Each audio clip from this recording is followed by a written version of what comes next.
guys, welcome back to my channel. I'm back with another video, and the reason why I decided to come on camera today is just to make a video and give a review of my Real Housewives of Beverly Hills season 11 episode 5. I don't know why I'm forgetting. So it just came out yesterday, episode 5, and yeah, I love watching Real Housewives of Beverly Hills. I started watching it back in 2016. It's actually my favorite franchise of the Real Housewives. I also watch Real Housewives of Atlanta too. I think they're the prettiest. I have not watched Real Housewives of Potomac. I was just scared of getting into it because of all the colorism accusations, and I used to watch Basketball Wives, and if you guys have watched Basketball Wives, you can know how traumatizing it is to watch it, right? When you're black and you have like a racist woman like Evelyn on there. So I think that's why I've been put off from Real Housewives of Potomac, because I did not want to go through that experience again as a viewer. So I'm gonna stick to Real Housewives of Beverly Hills this summer. So yeah, so I hope you enjoyed this little video and my little review. I hope you leave a comment below. And yeah, and I hope you find this video entertaining somehow. Or I hope this will make you start watching Real Housewives of Beverly Hills, because they like YouTubers who also like review their show, right? They need people like this to keep people watching and entertained. But yeah, so season 11, episode 5. It starts off at Kyle's house. Kyle Richards and Mauricio, her husband is in real estate, and then she was a childhood actor. But we all know that, like, you know, money, like movies you did when you were a child, like the money dried up, right? So she's basically a housewife now and stuff. But yeah, Carol and her sister Kathy Hilton and Kim Richards were child actresses, so I feel like they came from a privileged background. They had to be rich or have parents who knew like people in Hollywood to be in that position, right? But yeah, that's besides the point. They're at the bar. Kylie's hosting an election night party. So I guess this was filmed back in November 20th, 2020. And yeah, so basically she's telling her husband he should wear patriotic colors. She was wearing blue and white, like a polka dotted dress. She was putting all her little American flags everywhere. So white. But besides the point. Yeah, and then so basically, yeah, they're getting ready for the to host all the girls over for the election night, and then the camera switches over to Dorit getting ready to head over to Kyle's election night party, right? And then what we, the viewers, find out is that Kyle and Dorit were actually in a fight, right? It didn't air on camera, but they showed a clip of the fight. Basically, when they were flying back from the girls' trip from that lake, Tallahatchie, whatever it was, I do not know. But when they were flying back from there, back to, I believe, LA or whatever, basically, they were on a they were on a plane and they got in a fight because if you guys know Dorit and Crystal is the new Asian woman, the first Asian woman that joined the cast this season.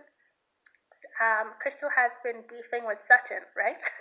And Dorit was giving her input on their beef because I think it made the girls trip uncomfortable, especially with the whole. First of all, they got into the racial thing, right? When Sutton was saying she doesn't see color and stuff, and then Sutton walked into her room when she was dressing and she knocked the door, but she didn't hear. Like Crystal was taken back, and the way she responded was kind of like made Crystal seem like a weirdo, right? So things just got worse and worse in the girls' trip, and I feel like Dorit was just telling Crystal, like, just having them one to one, because I feel like Crystal needed that friend, because she isolated herself on that trip a lot too, right? So the clip showed Kyle getting in the middle of Dorit and Crystal's conversation and giving her input and cutting Dorit off, which is something that Kyle does a lot if you guys have watched the previous seasons. And so Dorit put her off, was like, don't talk, like, don't cut me off and talk over me, like, you always do this. Then Kyle started crying and playing the whole, oh, I'm attacked, oh, look at me. Typical Kyle. If you guys have watched Real Housewives of Beverly Hills, you will know Kyle gets into every fight, every drama. Kyle has never been on this season and has not been involved in drama ever, and she's always playing victim. like always. And I feel like I don't know if she does this because she is the face. Kyle Richards is the face of the Real Housewives of Beverly Hills franchise. So I don't know if she does this because she's the face of it or she wanted to be the face of it, but at this point, it's really annoying. She did this with Garcelle too. You know, she treated Garcelle horribly. She was making those underlying racial remarks, kind of being condescending about Garcelle's wealth. She was like, when she first met Garcelle, she's like, oh my gosh, oh, so you built a house? Oh my gosh. Wow, I've never done that. It's so cool. She was being so condescending and fake and stuff concerning Garcelle's like wealth and money and her plans of building homes. She was like, "Oh my gosh, like you've done something I've never done. I've never built a house." Anyways, Kyle, I do not like Kyle. So yeah, so I was here for Dorit putting her off on the plane. So Kyle did when the girls finally get to Kyle's house. Kyle decides it's a good idea to confront, well, to pull Dorit aside and to talk about their fight on the plane and to air it out and to just put it aside. But Kyle does this thing where she tells Dorit, if you ever talk to me like that again, then we cannot be friends. And I was here for Dorit putting her off and leaving her house and leaving her party. Dorit was like, after everything, after how you've talked to me before, after how you yelled at me, Cal has done so much, so many things. She's cursed people out. She's yelled at people. She's even slapped. She slapped Brandy's hand. I remember, even though Brandy was racist and I never liked her, Cal was never innocent too. Cal is messy, right? And she yells at people, right? Even her own sister, she treated so badly. So for her to have Cal, for Cal to have the audacity to be like, if you talk to me like that again, that we can't be friends, I thought that was ridiculous. And I'm so proud of Dorit for telling her like, I never did that to you. Like you've talked to me crazy, and even the producer showed clips from before Kyle talking to Dorit crazy, and she never gave her an ultimatum like, if you talk to me that way again, like we can't be friends. I think Kyle is very entitled. That's what I got from that scene. And Dorit and her husband left. Dorit was like, "Hey, we gotta go," and her husband was like, "We leave now or like now, like now, now?" And she was like, "Yeah." And I like that. I feel like if you're in a certain situation where you don't feel respected and you don't feel like or you're being taken for granted or like you don't feel respected by anybody, I feel like that is the time and place where you should like put your foot down. You should say how you feel. You should demand your respect. And if they don't like it, then you should walk away. Don't just leave without like. I don't think I think it's important to always make sure the other party or parties know how you feel and to lay your foot down and demand your respect. Whether they give it to you or not, you need to demand your respect, and you also need to like walk away too, right? Learn to be in an environment where you're respected, right? Don't just be in an environment because people are like popular or whatever, you just want to fit in. Be in an environment where you're respected. I admire that about Dorit. Like, I was here for Dorit, period. So the next scene is, oh, I wanted to say, I don't think Garcelle was invited. I don't think Kyle invited Garcelle, which is because the next important scene, not the next scene, but Sutton goes to the car dealership and she's buying a Bentley and she asks for a Bentley convertible and she invites Garcelle and Garcelle was no Sutton was like, Garcelle, you didn't go to Kyle's event, the election night party thingy, and she's like, no, I was just drinking tequila. I asked my boys to come downstairs and we can watch the election results together. So I was like, oh my gosh, Kyle did not invite her because Garcelle goes everywhere. Garcelle never misses an event, right? And she clearly said that to show she had nothing to do, so she could have been there, right? So I guess Kyle didn't want to invite her, and I feel like Kyle is very, for me, she comes off very racist and entitled, right? Even when Brandy was being racist to that Hispanic woman from season 4, Kyle said that that was not racist. And who are you to say what is racist? Like, you're white, you don't experience racism. So that's when I knew Kyle was potentially those racist entitled women. But last year when Kyle joined, and at the beginning, I did see that like the way she was questioning Garcelle about her house and her finances, I was like, no, Kyle doesn't think Garcelle belongs with them because she's black, right? She's not even like she doesn't have what it takes to be there, like rich and white, right?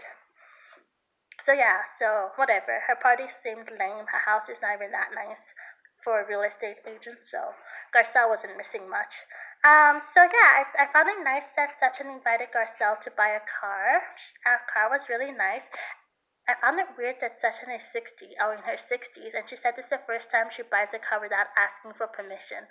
So her whole adult life she's been rich and privileged, and this is the first time you never had to ask your husband or anybody to buy a car. Like with money comes privilege and freedom and power. You can do whatever you have.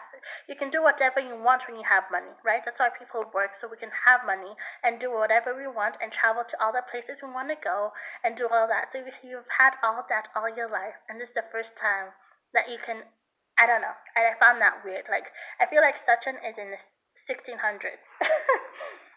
That was such a weird remark to say. Like this is the first time I've never had to ask for permission to buy a car. When you're 60 and you've been rich your whole life, I guess. But yeah. So basically the last thing I want to talk about before I go is Sachin has a branch on. Basically, they all get dressed up and head over, and they're talking about Erica Jane's divorce, and they're questioning. They're all saying they don't see it coming. And Garcelle made a funny comment. She was like, "Couldn't Erica just wait a little bit longer?" And the other cast members were slow, and they didn't get it. They were like, "Wait for what? Like, what are we waiting for?" And then it's so funny because the producers, the cameraman, turned to Lisa Renna and Sutton. Of course, they knew what Garcelle meant because they're shady, and they were probably thinking that. But what Garcelle meant was, couldn't Erica Jane wait until her husband dies because her husband is in her 80s, right? And I believe she married him when she was like in her 20s or 30s, right? When he was like 60. They've been married for like 20 plus years. So Garcelle was basically saying, couldn't she just wait until he dies? I found that so funny. That was just being truthful and honest. I think he's really old, obviously. They got together when he was really old, and this is obviously a gold digging relationship. But I hope they talk about for the next episodes. The reason why I'm tuning in this season two is because I want to know what happened with the money. Like, I want to see if the other woman questioned her about the money they allegedly stole from the victims of the plane crash, right? So I believe Tom Girardi, Erica Jane's husband, he was defending the victims of. He's a lawyer and he was defending the victims of a plane crash, the families of the victims of a plane crash, and I believe they won against the airplane, so they were granted millions and millions of dollars. But somehow the families of the victims never got the money, even though they settled in court. So I don't know what happened to their money. I want to know if any of these women have the guts to call Erica out, because I would be like, oh,